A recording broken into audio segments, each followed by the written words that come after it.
You got your stuff to get. Islam. There you go. A holy covenant of the Asiatic nation.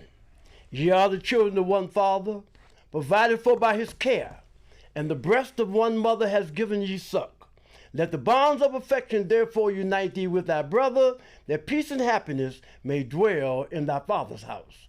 And when you separate in the world, remember the relation that bindeth you to love and unity, and prefer not a stranger before thine own blood. If thy brother's in adversity, assist him. If thy sister's in trouble, forsake her not. So shall the fortunes of thy father contribute to the support of his whole race, and his care be continued to you all in your love to each other. At this time, I'd like to recite the Moorish American prayer, the source from which we draw our strength. Allah, the Father of the universe, the Father of love, truth, peace, freedom, and justice. Allah is my protector, my guide, and my salvation, by night and by day, through his holy prophet, Drew Ali. Amen. Indeed, it's an honor, a pleasure, moreover a duty, to be able to come before our Portland listening audience to give you some wisdom. The reason why I say wisdom, because there's a difference between knowledge and wisdom. You can get knowledge, but once you begin to apply this knowledge, then it becomes wisdom. And the reason why I'm saying that today is because we have a blessing. We have a blessing for our Portland listening audience from an elder. I didn't say elderly, I said an elder. And the elder's name is Brother Bruce Broussard, who ran for the mayor. And here in Portland, Oregon, that is what he is known for, the mayor of life. Matter of fact, in Washington, D.C., where I'm from, when Marion Barry lost his election, then that's what we continue to call him, the mayor for life. So we have one with us right here, the mayor for life. I want to start out by saying, recently we had Juneteenth. And we had a few other holidays here in Portland, Oregon. And in this holiday setting, there used to be a lot of people that worked here in the studio that we had the opportunity to work with, and they are no longer here. But during this Juneteenth celebration, not only was Bruce in that big pretty Mercedes-Benz, he had his uniform on and he was teaching about the resurrection of the dead. He mentioned Cecil Hatchett, he mentioned Pastor Murray Smith, and these are they who helped establish what we're doing here in Portland, Oregon in this studio. So we have some blessings.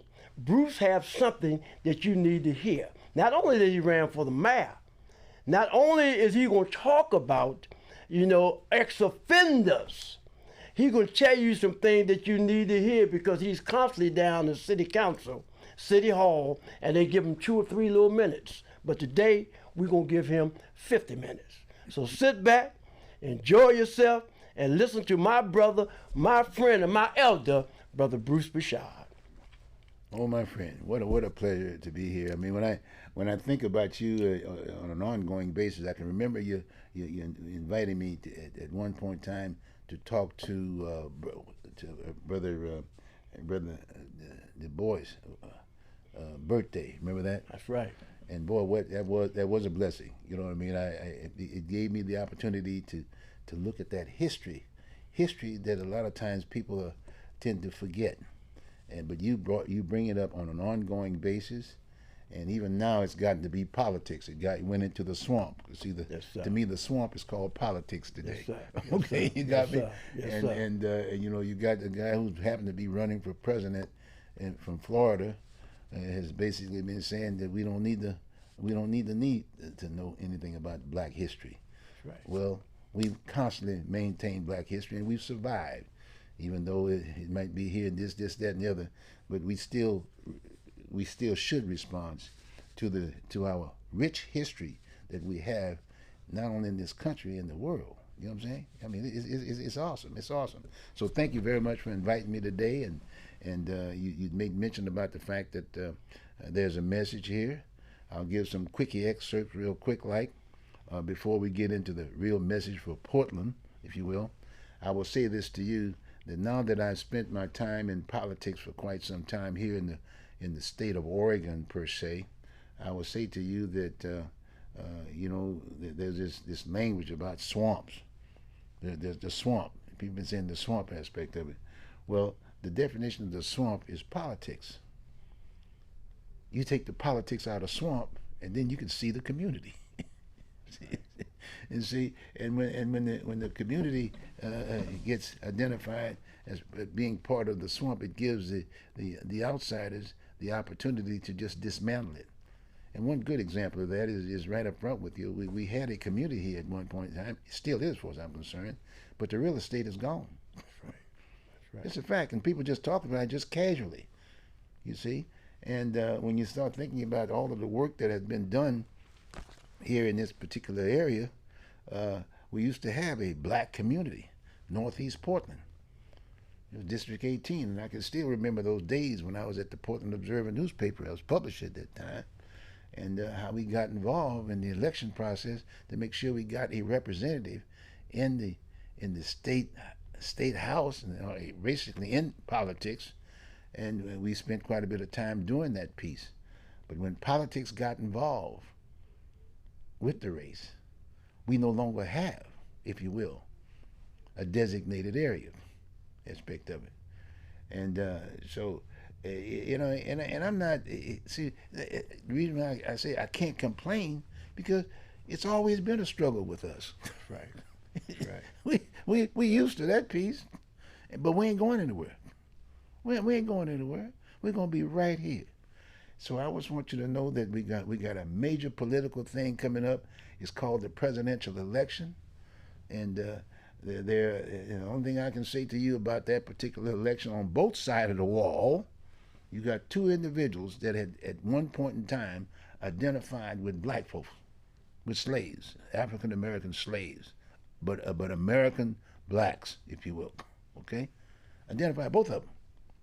And you know, there's only two of them that basically they talk about today, and that's as former President Trump and the present President Joe Biden.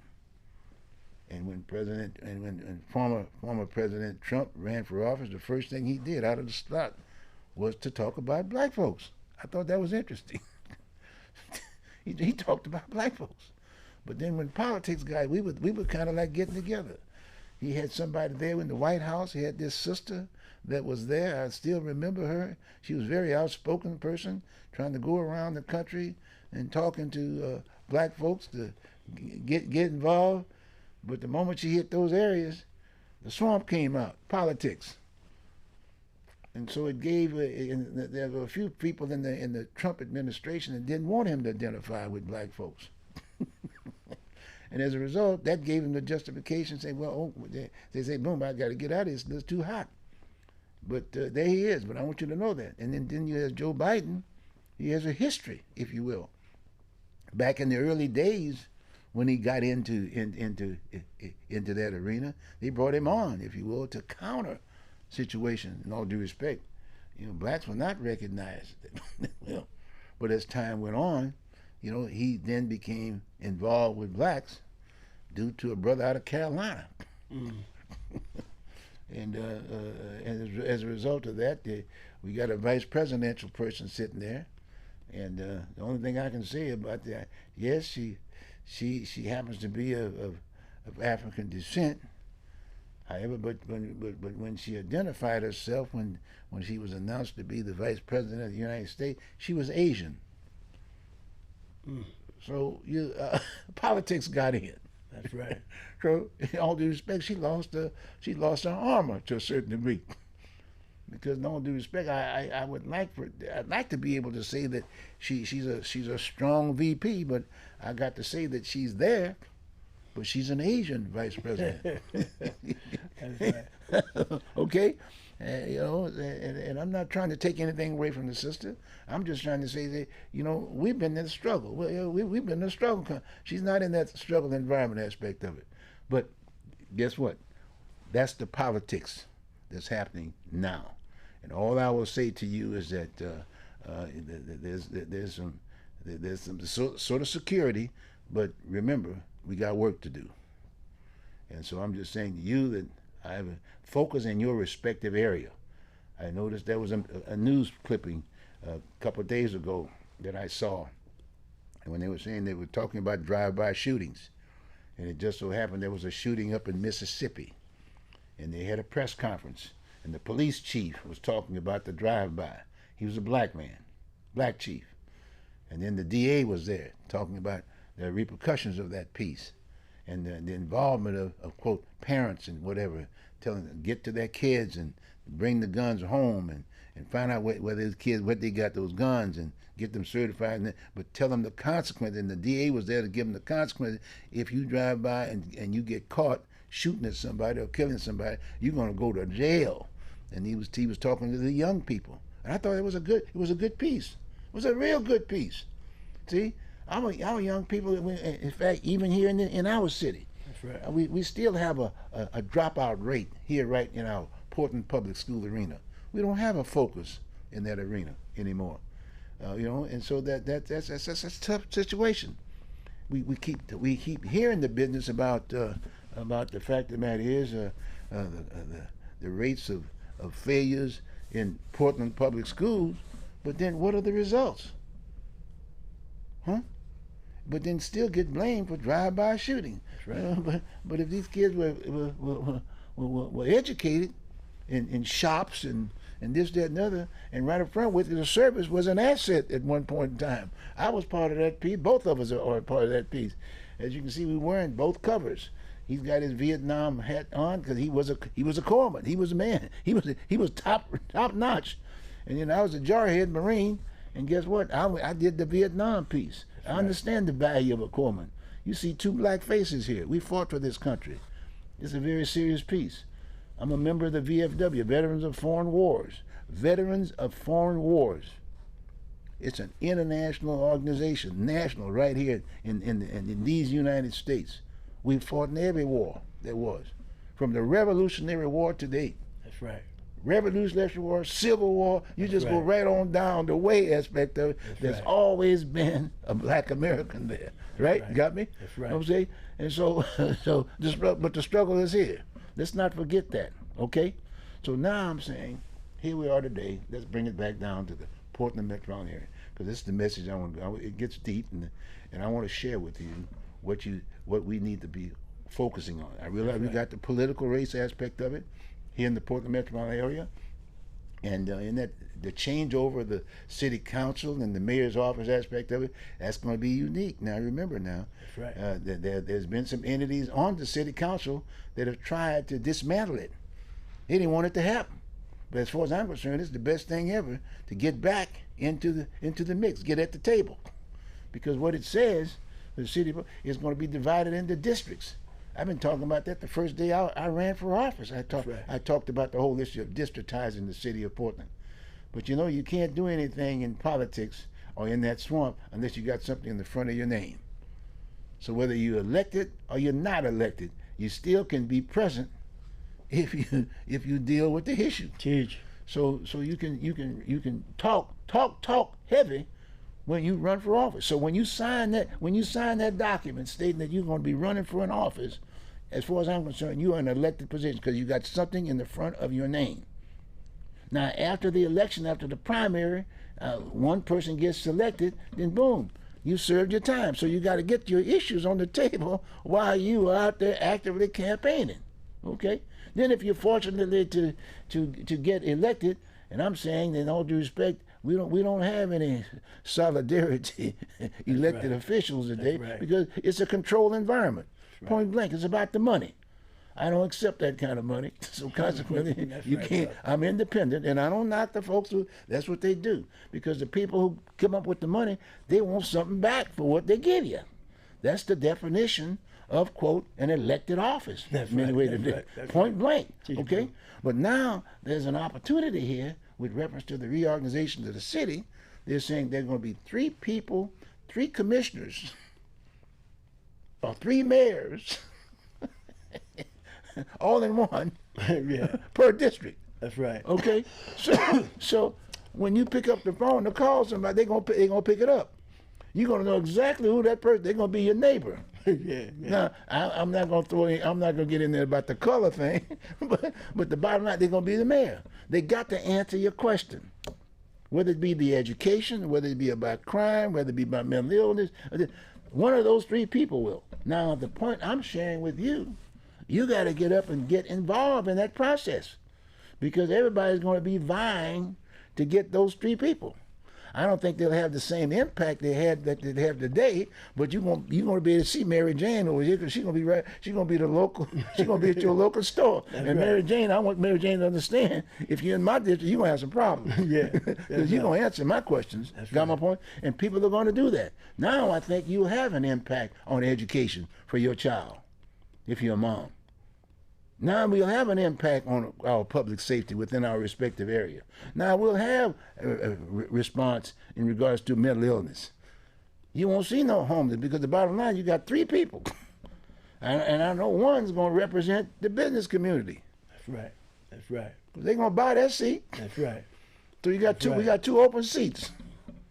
And then the women going to buy a seat. Because they're at the top of the heap at this point in time. Got me? Okay, and the woman, that's it. In all due respect, you got that child. And then that third seat, that's gonna be the speak. So whether you win it or you lose it, your voice will be there. That's right. That's a very, very important aspect of it. So there's work to do. So you got to organize. You got to get together with your neighbors. The moment you find out the outline of your respective area where you're going to be living, where your district is going to be, that's when you got to figure out who are the neighbors. That's right. Knock on their doors. That's right. Organize. Get even if it's just your block, even if it's just your street, start having a meeting. And the whole idea is that we gotta elect a person. You gotta make sure we get our effort to make sure we're gonna get someone that's gonna respond to our issues. Now naturally, people say, well, gee whiz, black folk. No. Whoever sits in that seat, that's right. Their resume has to reflect on what your issues are. Very, very important. Because you're the solution. They need to know what the issues are. And so consequently, you're going to be asking, show me your resume. What have you done? Show me your resume. What have you done? How are you going to represent me if you don't have a resume of involving the issues? Teach. Very simple. So that's your job. So get organized, get your neighbors together, start asking anybody. And if you see anyone that you feel could be a good spokesman for one of those city council seats of the three in your area. Now remember that there's going to be 12 of them. That's right. 12 of them, but 3 for each district, 4 districts. But the whole idea is that look in your district, start looking for responsible people within your respective area that's going to respond to the issues. So every district is going to have issues specifically. So if you got A, B, C, and D, and you're in the D area aspect of it, focus on D issues. Don't get caught up in these other areas. Yes, see, they're gonna say, "What are you doing here?" That's no, right. You got time. You got work to do. And if education is an issue, if drive-by shooting is an issue, if mental illness is an issue, if homelessness is an issue, being eat, store problems, and whatever, got me? Hey, focus on your issues and then list them. These are the issues. And then hand it out to the people. That's right. That's and right. go door to door and say, these are the issues. Yes, sir. See, don't start running for office if you don't have no resume. That's right. And talking to the issues. Solutions to the issue. Solutions to the issue. That's right. In fact, if I had my way and I was sitting in, and I'd be an outgoing mayor of the city of Portland, I would have made it a requirement that when a person runs for office, for any one of those offices, they have to cite a resume that should be attached to the application form. That's right. That's right. And at the same time, I would say to if I was a mayor or whatever, somebody up in that particular area, I would have said, these are the issues. These are the issues. We'd like for you, now we got about 10 of them here, but at least if you can, or 5 of them, but at least you can respond to 3 of them in your application form, that'd be great. Spell it out. That's right. And then that way, you'll have some idea of how they're going to respond to these issues. Some people are not going to want to basically identify themselves right off the bat. Some of it is there for sports, just for name familiarity or something like that. Just rip you off.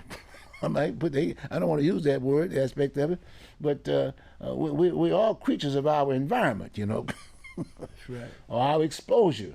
Okay, that's a very important piece. So, like I said, that's a very important piece aspect. Now, let's talk about an issue from a financial standpoint and some of the things that we've done to date that I think should be on those resumes, or if, as far as issues concerned, is the education of our youth. That's our future. We're constantly struggling trying to make sure we get a good education for all our kids. Right. We've advanced some, but in many cases, a lot of the cats who've been graduating, they don't even know, what are you talking about? I got mine. I don't live there no more. You know what I mean? But no, how did you get there? But don't get me wrong, that's it. But we got to make sure that those young cats that are coming, we got to have some history about folks that are gonna be here when we leave, if you will.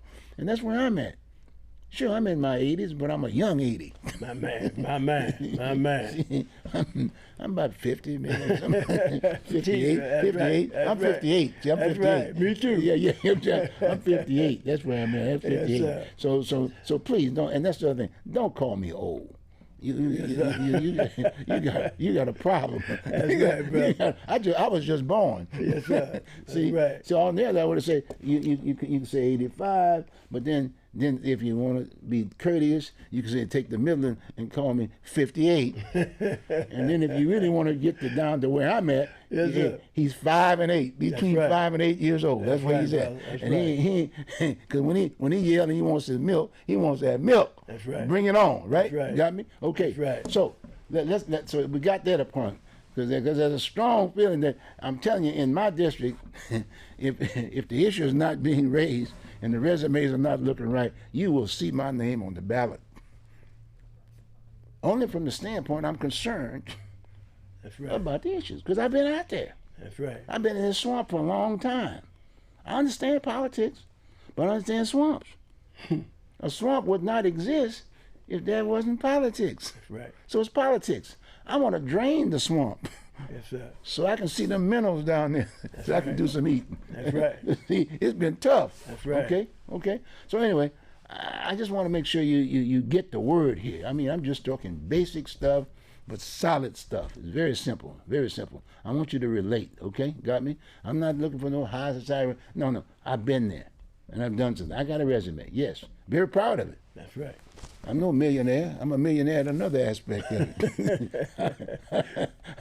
I'm a millionaire, and I'm here with you. Yes, sir. And I'll be here. Okay, good. Now let's talk real briefly on this piece that I'm talking about, these two pieces. I'm talking about just recently, a gentleman by the name of Mr. Phil Knight of Nike, who happens to be in this state. And he got into the sports arena aspect of it. He got into sports. That's his lane. This man got into sports. And when you start thinking about sports, what has been our entree in a lot of times? Sports, basketball, football, tennis. We've mastered all of those venues, right. Men and women. That's right. Right? Got me? And so the key is that we are somebody. He recognized that. Because guess what? He would not exist had it not been for these black athletes in many ways. He's in sport, that lane. That's part of our, we're part of that lane. So consequently, that's a very important piece. So I respect him in many ways. He just recently came up with a deal about $400 million for the black community in Oregon. Well, as long as I've been here, the only one that I knew of was Northeast Portland. Okay? And you see excerpts of it, but then when you start thinking about the real estate, that's where we got here right after the ship we're building. It was a segregated area, so a few of us they gave us a little spot, and a few of us stayed here, and we developed it in Northeast Portland. We developed Union Avenue, Vancouver, and, you know what I mean, And the little MLK aspect of it, we got together. We got a district, if you will, the representative district aspect of it. Got a senatorial district. A few black people were involved in the deal. In some cases, they didn't respond to some of the issues, but we had some black faces there. But nowadays, guess what? Real estate's gone. They put it that way, but it's there, and it's still identified with black folks to a certain degree. Now, getting back to Mr. Knight, Phil Knight. Phil came up with this $400 million, and he says, for black folks. And so, so naturally, there were some entities that were worried about that, and they said, well let's define what he gave it. Just say they had a show, and all due respect, Ken Body, he's a new communicator here at KOIN. As far as I'm concerned, they do a good job. I'm glad at least they talked about it, and they invited a couple, as far as I'm concerned, very solid citizens, folks who responded to issues in the education arena. And then there was two entities, Head Start first, and SEI, in that order. Teach. Ron Herndon, he's a Head Start, youth, right at the beginning. SEI, he's carrying the baton. Both of those entities are still there. Both ends separate. SEI, well, Head Start, right there. Went all the way up. It got so excited. Then John Jackson, and so if you don't remember, Reverend Jackson, it started in the church. That's right. That's right. Still is in the church because they teach it in the church. That's right. Okay, right. Black folks. That's the only place we could deliver and talk about our issues, whatever issue. Yeah, you can sing there too. You can do it. But when you leave that church, that's right. Monday morning when you go to work, you know, that's right. You just got to go hit it. But guess what? Yes, we got two solid entities there. And in that show, you may want to Google that show. Google Ken Body. And when he interviewed Tony Hobson and Ron Herndon, in that order. They didn't talk enough about SEI and Head Start in terms of what they've done. But let me tell you, there's a history there. Them folks have been around for a while. Okay? They've done a lot of good. That's right. If you will. But when he threw out that $400 million to Northeast Portland, people right off the bat said, well, it's going to be Northeast Portland. Well, guess what? That's not in. They don't have that black population they used to. Right. They're relating to real estate and the area you're living in. And that's the people would say, well, gee whiz, it wasn't just a black area. There's a lot of white folks that were living there too. But Tony, but all due respect, Phil Knight said, this is for black folks. Yes, sir. So when Ken Body brought up the issue about, well, is this reparation? And he asked them both, is this reparation? Both Tony Hobson and Ron Herndon, both together. No way is this reparation. That's right. That's right. And so I looked at the whole show, and automatically, when he made that statement, everybody just focused on that reparation. So what is the definition of reparation? Well, reparation is kind of like a swamp.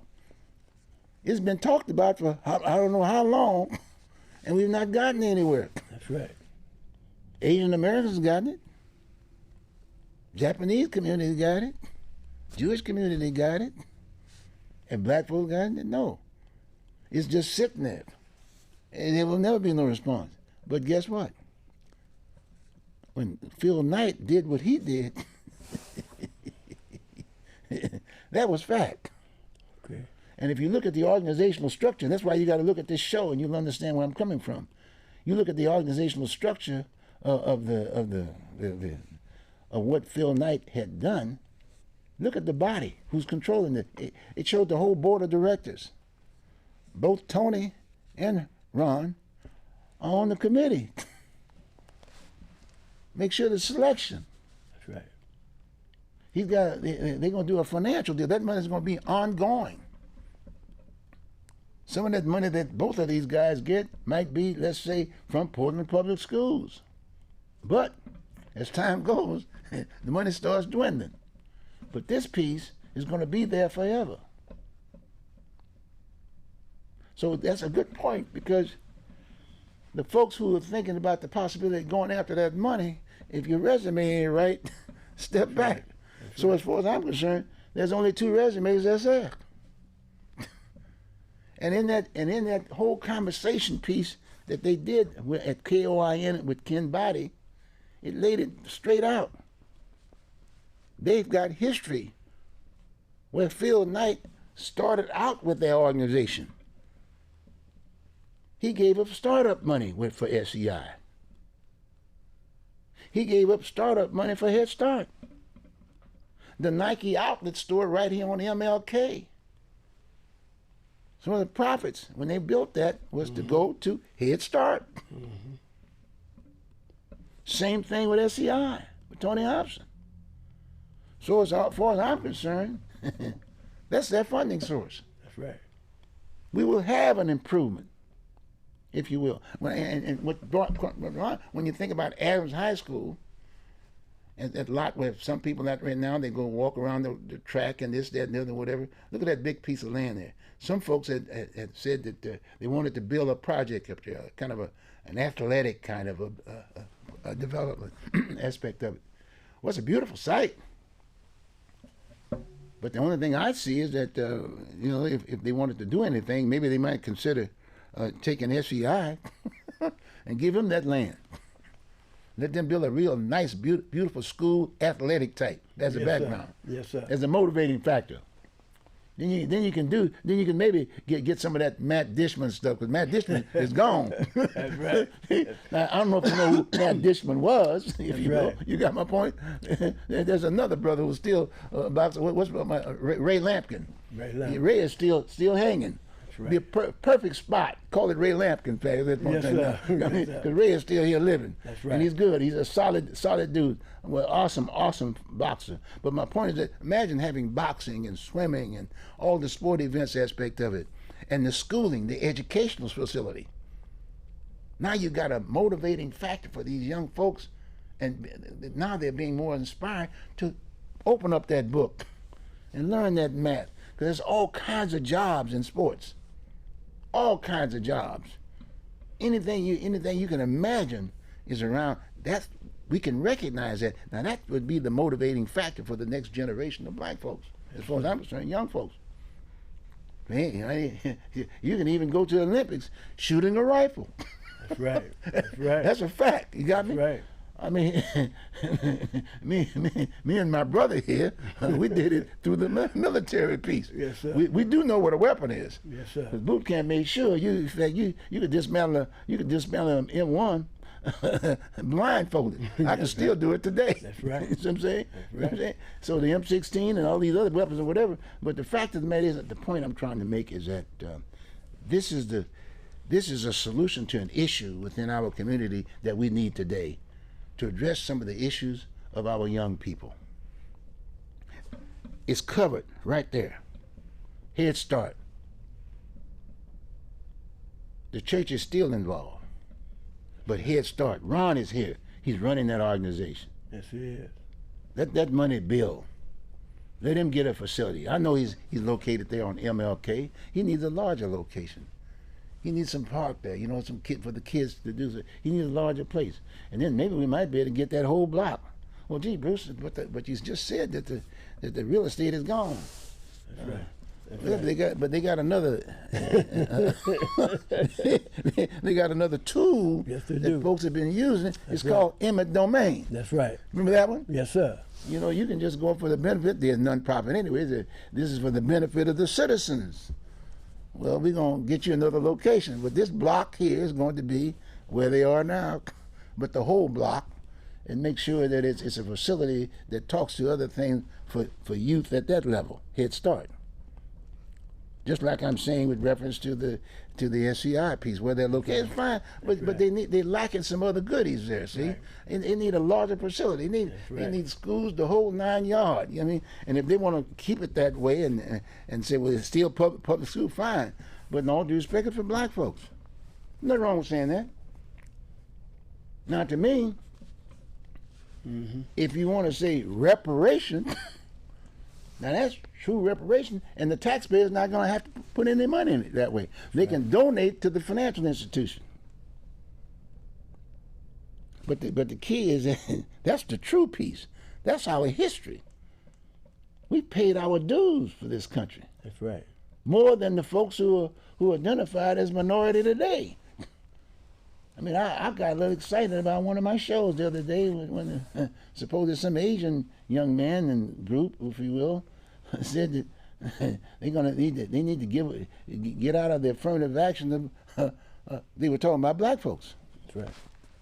We don't need no minority, and they were identifying themselves as Americans. Well, yeah, but I fought for those individuals to come over here and be Americans. That's right. Both of us did. That's right. So then I even asked those individuals who were elected to office in Oregon, who were Asians, to come on my show and give me the rationale for what this person said up in D.C. about black folks there shouldn't be no opportunity for blacks to on a base, some way, shape, base, to get into Harvard and this, that, and the other. In fact, then I looked at Harvard, and there's a sister who's the president of Harvard. That's right. I said, you got to be kidding me. You know what I'm saying? How did they pick that school? I didn't see no chance from Purdue or some of them other heavy schools. That's right. But the fact of the matter is, it was an Asian. You know, that irritates me. I lost my first family through the Vietnam War. Yes, sir. And for someone to make that statement here in this country, and you had been here 2 days, and when you first came here, you got food stamp, you didn't sleep in no camp, you got a house. That's right. You ate every day and got a job. That's right. And got an education. That's right. At no cost. That's right. So I mean, so for those folks who are in that arena, if you want to talk to me, you can get me anytime. But come on my show and educate me as well as a lot of folks like the two of us that are sitting here. And I'm talking to the Asian community and the majority community. Reach out. I'm not gonna do nothing to you. I'm just gonna let you know where I was camped and all them rounds that were hitting. I'll tell you what happened. That's right. But I'm also saying I knew who Papa San was. Yes, sir. I knew those. Right. I knew those villages. I went through that piece. That's right. But the bottom line is that I'm feeling, compassion and all that other stuff and whatever. And I come here and then when you hear this kind of stuff, no. And in the education arena, so no. So this is what I'm talking about right now. Teach. So that's the reparation for my. It's not reparation. They've earned the rights to that. Phil Knight saw what they have done from a historical standpoint in this area, in Oregon, in this community. They saw what they have done, the results. When you look at the graduates of SEI, those kids are going to colleges and this, that, and the other. They're family-oriented kind of a deal. Folks are really working at it. It's a fantastic piece. And the same thing with Head Start. The man didn't quit when he went up to Washington. I think he's still president of that organization aspect of it, but he's there. He's like he's starting all over. No. He has to stop. Trust me. Look at that movie. Look at that piece with Ken Body. If you want to, call Ken Body up at KOIN. See, I want to look at that show. It's on YouTube. You just need to get the address. Because if you don't know how to get it, tell him, and then he'll show you how. Maybe he can put something together where he can bring you a big widescreen TV, maybe at the Senior Citizen Center or areas where black folks, or if not that, he can. I'll show it on my show again. I'll just give him. In fact, I think that's what I'm gonna do. I'm gonna give him a call and say, "Look, I want to do the show. In fact, I got the minister right here, and get him to do the piece too. Then we'll talk about it that way, right. So he can understand what's going down. Yes, see, sir. I'm not trying to be upset. I'm upset. No. I paid the right to be upset.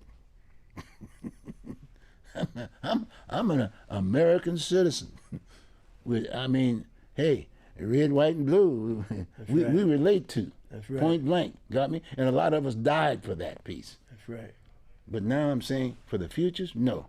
Don't like the drive-by, all this, that, and that. Hey, those are solid young folks. They started at A, blah, blah, blah. Let's give them a chance. And here are the two vehicles, as far as I'm concerned. They can just close the application process for all the funds. Just give it to those two entities until they come up with a resume from folks who can show that, in fact, they are responding to issues as it relates to blacks Americans here in this country. And Ron, by the way, even made the statement. That's why you got to look at this deal. He said, well, look, if the blacks had moved out, because he brought, Ken Biden brought all kinds of stuff about black folks don't live there no more, things like that. Now, Ron jumped right up in there and said, well, no, blacks anywhere they are. That's right. Wherever they are, we'll find them. That's right.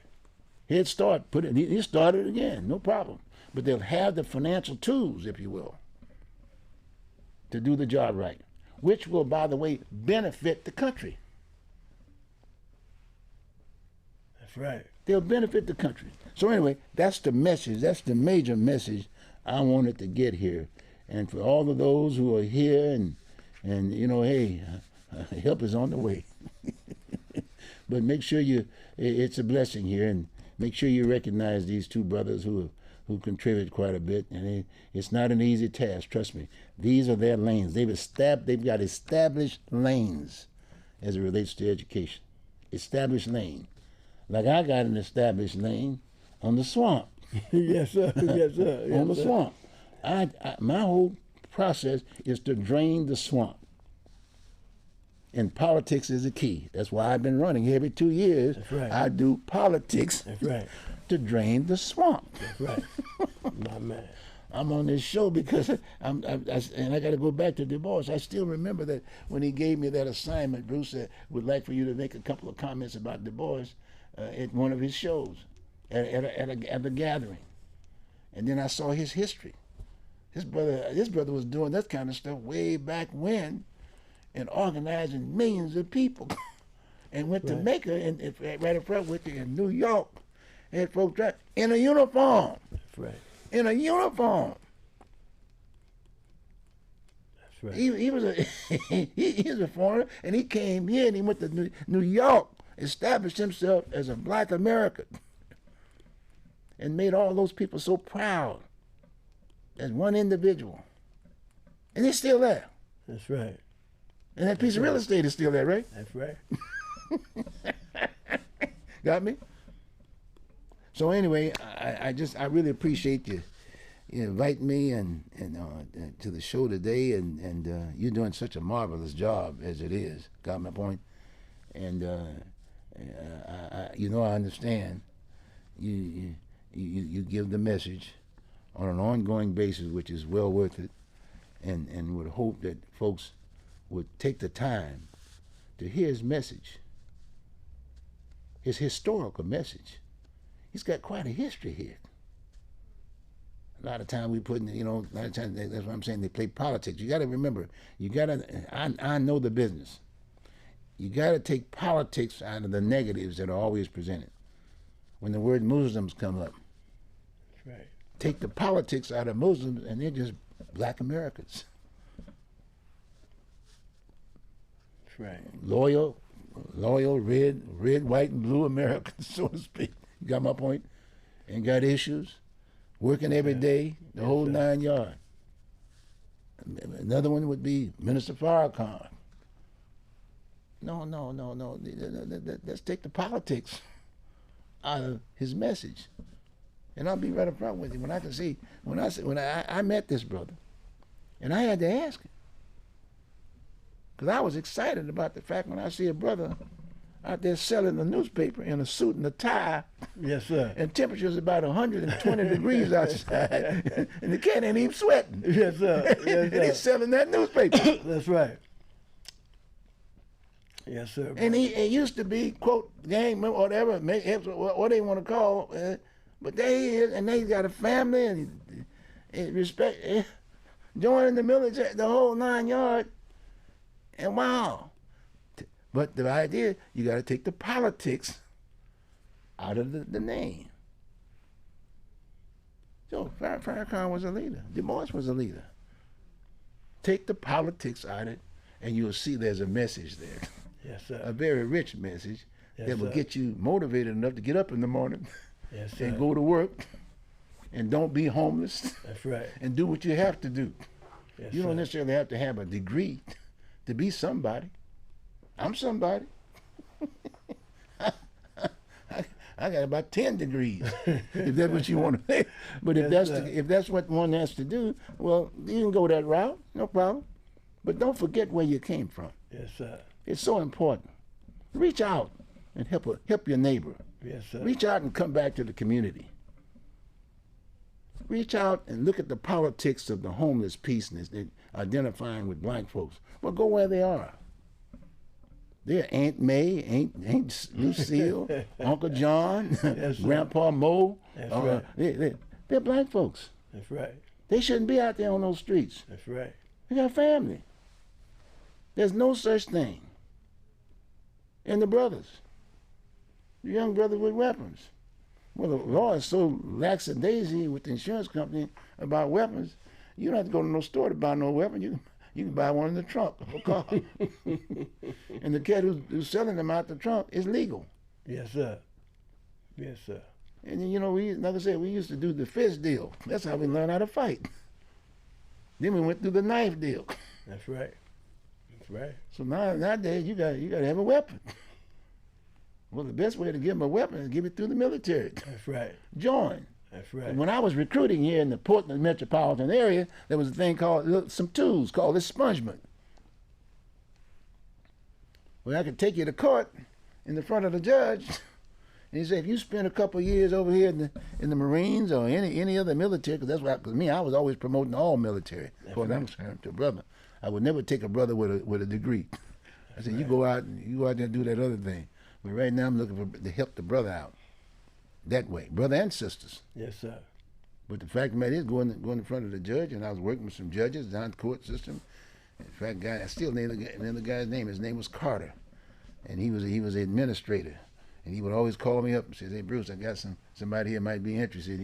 He might have been selling a joint or two or whatever, or he stole a refrigerator somewhere. But he's a good dude." Yes, sir. So I'd go down there and talk with him, and then the judge would see me, and he'd say, "Okay, fine, we're going to understand you might be interested in going in the service." "Yes, sir." "Okay, we're going to take a little recess, and you can go talk to the gunny." And we'd go in the back room, and I'd basically assign whether or not the guy's going to be able to make it in boot camp. But if he got the nature, he can do it. So that's what I did. That's what I did when I came to this town. I was a recruiter. My man. So that's my message. Yes, sir. My brother. Yes, sir. And you looking well, and you keep doing what you're doing. Yes, sir. You got that message to give, and people should look at your show constantly. Yes, sir. It's a message. Yes, sir. Thank you, my brother. Okay. You know, there was a brother by the name of Jesus. And Jesus was talking to the people. And he was telling the people something about the Last Supper. And when we was talking about the Last Supper, everybody was trying to find out what the Last Supper was. And now we listen to Bruce Broussard. And Bruce Broussard telling us about the Last Supper. And he said the Last Supper is food for thought. So that's what we had this evening. We had Bruce Broussard to come before us here in Portland, Oregon, to give us some food for thought. Because we was hungry, we needed to eat.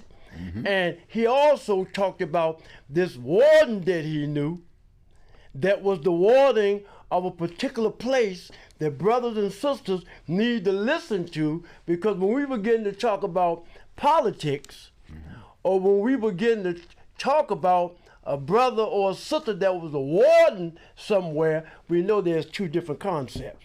When you talk about a brother or a sister that was the warden somewhere, then you have to talk about those that was incarcerated. So the warden have a wisdom, and the incarcerated have a wisdom. But there's a brother that I knew just came home after doing 45 years in the institution. And a friend of mine named Maurice, and he said to me, he said, "You know what? This brother just coming home after doing 45 years. How is he gonna make it? How is he gonna survive? Because we all talking about reparation. That's right. We talking about reparation. That's right. But how can a man get reparation that been gone for 20, 30, 40 years, That's right. incarcerated, That's right. coming home, and the first thing he got to do is rewind. That's right. And this is what we're learning here in Portland, Oregon, how to be yourself. You know, so I give honor to Bruce Broussard because he's an elder. See, a lot of us always talk about elder, but we don't realize that an elder is one of wisdom. And this brother been around a while. He's been in the military, so you need to listen to what he's telling you, because he's telling you something that's for your own benefit. And I'm honored to be a part of his thought pattern. You know, we had a Buffalo soldier. We had a grave site here in Portland, Oregon. And I went with Bruce. We went out to the grave site of the Buffalo soldier. We put flowers there. We had a parade. And I was doing a lot of things that I needed to do because it gave me growth and development. So I'd like to give honor to Brother Bruce Broussard for coming on here. We have been dialoguing. Matter of fact, he ran for office for the mayor before. And the tipper number 2 was so honored. We were down city council. We were so honored to be able to work with this brother, because when you begin to talk about Portland, Oregon, you have to understand that Bruce knew the lesson. That dealing with Portland, Oregon, we had to be in the house by sundown. They had a sundown law here. And if you had to be in the house by sundown, if you didn't, they're going to crush you. So those things have changed, but truth don't change. So we need to elevate. We need to understand what transpired in Portland, Oregon. I don't think there's no place right now better than Portland, Oregon. A lot of people will see it different than that.